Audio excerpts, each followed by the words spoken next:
On entend la communication très offensive de l'Ukraine, ça n'est pas que de la communication, ce sont aussi des actions de terrain. Regardez et commentez s'il vous plaît ces images de batailles de drones dans le ciel menées par l'Ukraine dans des circonstances extrêmement actives et assez inédites parce que ici c'est un drone. Alors, on a eu toutes les sortes de drones, on apprend maintenant qu'il y a plus de 50%, à peu près 50% des actions militaires ukrainiennes qui sont menées par drone.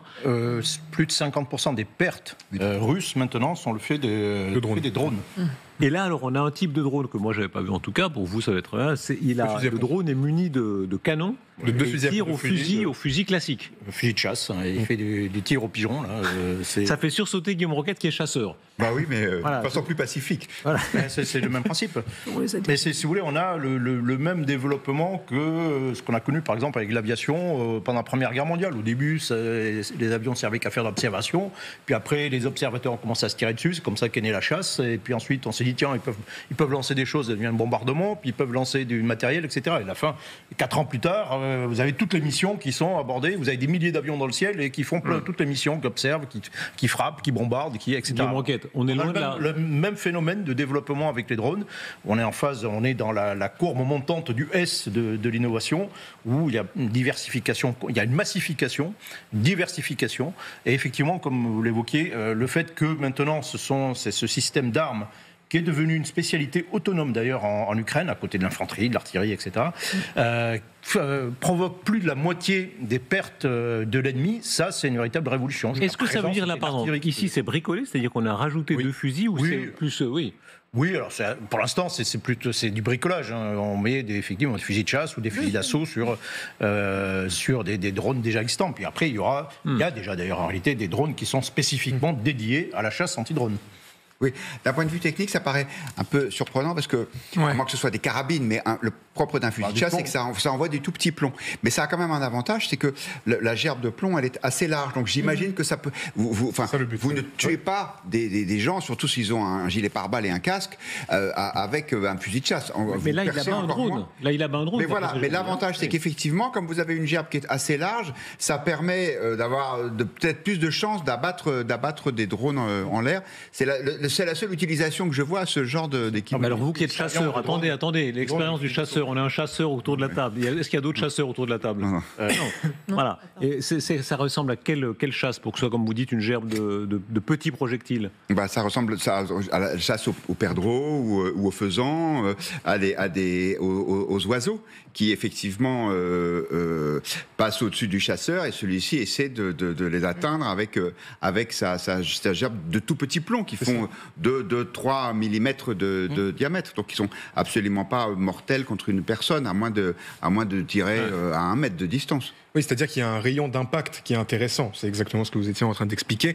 Après, très sincèrement, quand on voit ce type de drone, c'est vrai que c'est intéressant parce qu'on voit ce type d'usage depuis récemment. On avait une autre vidéo, il me semble, il y a encore une semaine, assez similaire à celle-ci. Mais la lutte de drones contre des drones, ça se fait déjà depuis plusieurs mois, depuis en réalité même plusieurs années en Ukraine.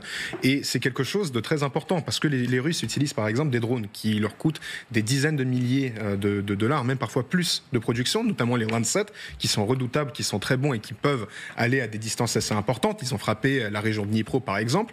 Et les Lancet, aujourd'hui, les Ukrainiens les combattent également avec des petits drones rudimentaires qui coûtent seulement quelques centaines d'euros. Donc évidemment, il y a aussi un avantage d'un point de vue financier, j'ai envie de dire. Et c'est une lutte qui est vraiment importante parce que là, quand on voit les fusils à pompe, on peut se dire, c'est limite ludique, on peut se dire ça.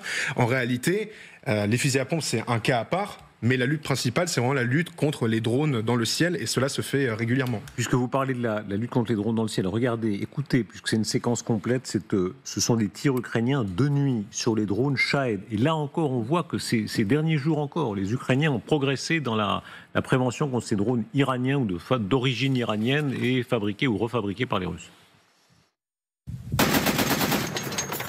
Давай еще.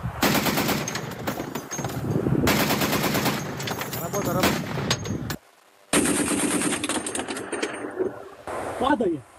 Вау! Explication technique et politique ensuite. Technique d'abord, hein. Qu'est-ce qui se passe là exactement ? Alors, techniquement, on appelle ça de la chorade. Ça veut dire short, défense aérienne de très courte portée. En gros, on balance de la mitraille dans le ciel. Si possible, on essaie de guider à peu près. C'est le meilleur système que l'on a actuellement pour lutter contre les drones. Des drones qui sont relativement volumineux. Hein. Ça, c'est des drones à longue portée, avec une grosse charge. Et donc, on leur tire dessus. À la mitraille, on fait une boule de feu devant le drone pour l'abattre. Voilà, mais on peut aussi... et on y arrive à peu près. Maintenant, les Ukrainiens arrivent à peu près à éliminer la grande majorité des drones qui passent dans le ciel. Maintenant, ça absorbe aussi beaucoup de ressources. Hein. Ces canons mitrailleurs qui sont là, ils ne sont pas sur le front, où ce serait très utile aussi pour combattre les Russes. On cherche des moyens un peu plus économiques de faire. Alors, il y en a plein, hein. Effectivement. Il y a d'autres drones. On utilise des avions, des vieux avions à piston qui vont relativement lents, sont suffisamment lents pour pouvoir traquer ces drones, etc. Voilà, donc il faut revenir à ce que vous disiez. Il y a aussi maintenant on a des drones qui portent des missiles anti-aériens aussi, qui peuvent frapper des avions. Vous avez des drones qui sont, les Israéliens par exemple utilisaient des drones équipés de fusils d'assaut, de fusils mitrailleurs au-dessus de Gaza par exemple, qui sont également redoutables. On peut les utiliser aussi pour frapper effectivement ces drones. Une question politique maintenant. Est-ce qu'ils essayent encore taper un hélicoptère? Exactement, oui. Est-ce qu'ils essaient, il reste quoi, 9 jours, 8 jours avant l'investiture de Trump? 8 jours maintenant. Est-ce que c'est encore maintenant une urgence de montrer à Trump le maximum de force avant qu'il arrive? Mais vous vous souvenez, je crois que c'était cette phrase de Yermak concernant les assauts renouvelés dans l'oblast de Koursk qui disait très explicitement les Américains n'aiment pas les losers. Et donc oui, c'est très important à la fois d'être dans l'action mais dans l'image aussi. Et ça, Dieu sait si Zelensky en connaît un rayon. Et de le montrer, afin de démontrer que le bon cheval, c'est le cheval ukrainien. C'est sur celui-là qu'il faut miser. Maintenant, les Russes essayent de faire la même chose de leur côté. C'est ça qu'il faut savoir, c'est qu'ils communiquent quasi quotidiennement. Et regardez effectivement, ici c'est un drone lancette russe qui est en action dans la région de Kakhovka. C'est exactement ce que vous dites, c'est ce dont vous parliez, Cyril. C'est l'action des Russes pour montrer qu'eux aussi sont actifs, inventifs, industrieux, parce que, là encore, eux aussi veulent faire démonstration auprès des Américains. Non, bien sûr. Alors après, à quoi Donald Trump sera-t-il sensible? Ça, c'est une immense inconnue. Mais il y a manifestement des efforts très très intenses. Et ça, c'est pas l'apanage de ce conflit. On le voit dans tous les conflits qui s'approchent d'une phase de négociation. C'est-à-dire qu'il s'agit de faire le plus mal possible à l'adversaire, de l'affaiblir psychologiquement, mais physiquement aussi le plus possible, avant de s'asseoir face à lui à la table ou indirectement des négociations. Oui, ce qu'on n'imagine pas forcément en voyant ces images, c'est l'ampleur de cette guerre par drone. Les Russes disent qu'ils en ont produit 1 400 000 l'année dernière, qu'ils ont multiplié par 10 leur production. Les Ukrainiens disent qu'ils en ont produit 1 million. Bon, c'est des chiffres qu'on ne peut pas vérifier, mais en tout cas, ce sont des ordres de grandeur. Et c'est vrai que, comme ça, quand on voit ces images prises une par une, on se dit, tiens, c'est un peu des gadgets, mais non, c'est vraiment une nouvelle forme de guerre, et comme le disait Michel Goya, qui est extraordinairement efficace, et là, c'est meurtrière, puisque c'est plus de la moitié des victimes qui sont victimes de drones. Demain, la guerre devait se rapprocher. Je rappelle ce que dit Marc Rutte, secrétaire général de Temps, qui dit la guerre approche à grands pas. Alors, est-ce que c'est catastrophiste, exagéré ou non? Mais si c'était vrai, est-ce que dans le ciel de l'Europe de l'Ouest, s'il y avait des combats, ce serait le même type de scène auquel on assisterait? Oui, probablement, oui, bien sûr. Alors, du côté russe, c'est-à-dire que nous, on n'a pas ça. Enfin, les armées occidentales, je crois qu'on doit avoir, dans l'armée française, on a en tout 6000 drones. C'est bien compris. Sébastien Lecornu, d'ailleurs on y reviendra plus tard, annonce un effort de guerre. Il y a déjà eu précédemment quelques efforts de drones, mais on est très loin de ça, des Ukrainiens et des Russes. On a pris un retard, on a raté complètement la révolution des drones en France.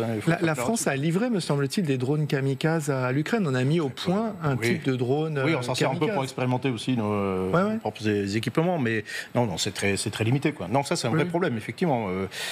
Si on se retrouve face à une armée qui, d'un seul coup, dispose de centaines de milliers de drones, c'est-à-dire c'est une capacité de frappe de précision sur plusieurs dizaines de kilomètres. Mais ce qui est intéressant, c'est que ça, c'est pas venu de l'armée en Ukraine, c'est la société civile qui a poussé le drone dès le début. On se souvient de l'histoire, je me souviens plus, Horozovitska, ou je ne sais plus comment ça s'appelait. Il y avait des cagnottes pour des drones. Tout à fait. Ils avaient un groupe Facebook. Et la colonne qui venait de Biélorussie, la fameuse colonne de 60 km, ils l'avaient repérée. Ils sont allés aider à l'aéroport d'Hostomel. Et ensuite, avec leur drone, ils ont repéré la colonne et ils ont aidé à la cibler et à éliminer en partie. Juste une petite phrase sur les drones, c'est qu'il y a la quantité, mais il y a la diversité. C'est-à-dire que ce stade, on n'a même plus des dizaines, mais des centaines de types de drones différents. Là d'ailleurs, le drone qui est utilisé, c'est pas un Lancet. Le Lancet, il a une forme différente, ça ressemble plutôt à un Supercam, mais à vérifier, mais il me semble. Et c'est tout à fait juste ce que vous avez mentionné. En tout cas, c'est pas un Lancet, ça c'est sûr. Mais quand on regarde ces images, on comprend à quel point les drones sont utilisés et du côté ukrainien et du côté russe. Et vous pouvez le demander même à des reporters de LCI qui vont régulièrement sur le terrain, qui diront exactement la même chose. Aujourd'hui, c'est beaucoup plus difficile d'aller sur le terrain, travailler avec des militaires en ce qu'on appelle la ligne zéro, donc à quelques centaines de mètres des combats et à quelques centaines de mètres des Russes. Pourquoi ? Parce que les Russes ont augmenté la quantité de production des drones et les Ukrainiens ont toujours un certain avantage par rapport aux drones, mais les Russes, par exemple, ont développé beaucoup plus rapidement la fibre. Et ça, c'est quelque chose de super important pour pouvoir passer les brouillages, notamment. Ils ne peuvent pas être brouillés pour la plupart. En tout cas, il faut des brouilleurs très puissants. Et puis, les Ukrainiens, vous avez raison, ils utilisent quand même énormément leurs propres drones qu'ils ont produits cette année en plusieurs millions. Enfin, cette année, en 2024, à vrai dire. Alors qu'en 2023, c'était moins de 1 million. L'objectif de Zelensky, c'est 1 million. Il a quand même augmenté de plusieurs millions cet objectif, ça c'est clair. Et vous avez parlé des bénévoles. Je pense à un seul bénévole en particulier, Serhiy Sternenko, qui est un volontaire ukrainien, un bénévole qui avait combattu d'ailleurs dès les premiers mois de la guerre. Il a réussi à financer, grâce à sa communauté, plus de 125 000 drones. 125 000 drones, et c'est juste un seul bénévole qui a réussi à faire ça. C'est une quantité importante, et en réalité, sur la quantité totale de drones qui ont été achetés par des bénévoles, on voit que les bénévoles jouent un rôle très important dans cette guerre. Et pas que les bénévoles, les diasporas aussi. Bien sûr. Xavier Titelman, qui est familier de ces plateaux, il travaille dans un certain sens. Des équipements. Oui, on dit parfois que les militaires ont toujours tendance à préparer la guerre d'avant parce qu'ils se basent sur l'expérience, mais la guerre, c'est aussi un accélérateur d'intégration technologique unique. C'est-à-dire que Michel Goya, c'est ça par cœur, toutes les guerres permettent de progresser très vite. Et là, c'est intéressant de voir la rapidité avec laquelle l'armée ukrainienne, justement, a récupéré, dans le meilleur sens du terme, toutes ces innovations civiles pour en faire des armes déterminantes. Il y a là presque un problème, disons, de philosophie sociale. Moi, je suis toujours frappé. Quand on est naïf et un peu plus jeune, on est pacifiste de nature. Et on découvre souvent après qu'en réalité, la guerre est le creuset de tant de choses. Techniquement, par exemple, le GPS est une invention guerrière, c'est une invention militaire. Aujourd'hui, ça paraît très sympathique, etc. La médecine, c'est très souvent la guerre, hélas, dans tout son cortège d'horreur, est aussi le creuset des, entre guillemets, progrès techniques. Oui, ou Internet aussi, c'est des progrès, des investissements militaires en tout cas. Chose qui a peut-être un peu tendance à s'inverser de périodes récentes, où maintenant, c'est plutôt les progrès civils sont plus rapides que les progrès militaires. Et d'où la nécessité, parfois, de piocher dans ce que font le civil pour combattre. Par parenthèse, d'ailleurs, les Américains sont assez désinhibés en la matière. On a vu pas mal, y compris de scandales ces dernières années, qui montraient que la tech et le secteur militaire travaillent ensemble sans état d'âme. Alors qu'en Europe... Texas Instruments, qui fait et des calculatrices et des armes aux États-Unis. Mais après, vous avez des trucs... je rappelle que, jusqu'à encore il y a quelques années, il y avait un débat très fort en France, en Europe notamment, est-ce qu'il faut armer les drones ouh là, armer, c'est méchant, c'est pas bien. L'armée allemande n'a pas de drones armés, par exemple. Nous, on a mis des années, il a fallu attendre 2019, je crois, pour se dire, bon, ok, on va peut-être mettre des munitions sur nos drones. Voilà, même si c'est pas beau, on va faire ça au loin, au Sahel. Mais voilà, non, mais c'est montrer dans quel degré d'aberration. C'est comme si on disait, voilà, tiens, est-ce qu'il faut mettre des obus dans les chars oui, c'est peut-être méchant, c'est peut-être un peu trop agressif. Mais il y avait l'idée que les chars étaient quand même pilotés par des êtres humains, donc il y avait une forme de responsabilité qu'il n'y avait plus avec les drones. Il y avait peut-être aussi piloté par des êtres humains, quoi. Il y avait peut-être aussi chez les pilotes de chasse une certaine réticence à voir. Oui, non, mais c'est pas le seul problème. C'est pas le seul problème au ratage notre ratage en matière de drones. Hein. Non, un petit rappel, en 2006, guerre au Liban, déploiement de la finule renforcée, interdiction de déployer des drones, parce que ça faisait peur, même des drones d'observation, effectivement, pour des raisons morales. Donc 2006, 2000, 2022. Ouais, c'est comme les caméras de surveillance dans les villes de gauche. Ça met du temps à se mettre en place.